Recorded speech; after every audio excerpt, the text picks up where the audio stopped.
Hi, this is Sarita Dua of the Ask Sarita team of Keller Williams in Portland, Oregon. I wanted to send out this message today because so many people have been asking me, hey, what's going on? What's happening with the market?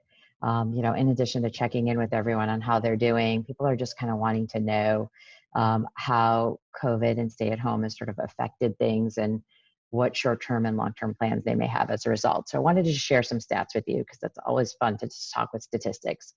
The first graph I want to talk to you about is what we're seeing in terms of new listings in the Portland marketplace. As sellers, the number of new listings is one of the highest demonstrations of seller intent. This is a phrase I got from Mike Delpreet, who's an awesome real estate economist. So if you look at this graph and you look at new listings, what you're looking at is how the listing activity is per month over the last 3 years. If you look at the blue and the green graphs, that's 2018 and 2019, you could see an almost identical curve where we kind of start out low in the winter, Jan, Feb, and then we really ramp up in Portland from March through like May is when we sort of ramp up with our spring selling inventory. We do have quite a bit of inventory, but it's fairly level through the summer, and starting in August, we taper off. Well, the red is 2020, and you can see a very marked departure from what we normally see. We were kind of going right along that same curve, and then sure enough, right here in mid-March with our stay-at-home orders, even though real estate wasn't deemed non-essential, definitely for health and safety, things went very virtual in terms of showings, no open houses, and very limited contact, right, with social distancing. So you see in April, the number of listings went down. Why that is because you've had most of your March and April sellers decide to wait and see. They said, hey, I don't know what's going on. I don't know if I want people in my house. I'm not sure if I'm even moving. I need to take a breath. And they took a few weeks to kind of figure that out.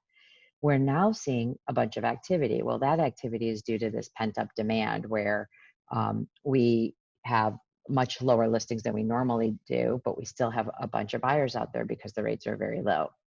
So as a result, we're seeing quite a few multiple offer situations because there's just not enough houses for the buyers that are out there.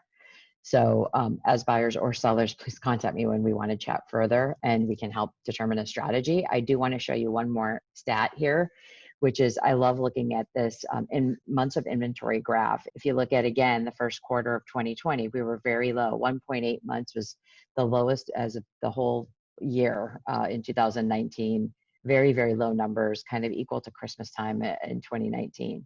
We did pop up a little in April like we do every year, but we're still seeing such low inventory. The main point I want to make for this graph is this number here in this column, total market time. If you look at last month, March, it was taking us on average 61 days to sell a home. Then in April, it's 44 days.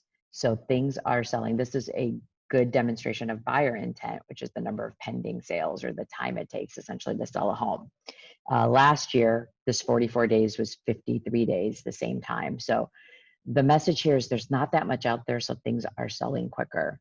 So obviously you have to do what's right for you in these times, but there is a lot of activity, and I want to make sure that people don't assume that it's a bad time to buy or sell without talking to me and determining what works for you.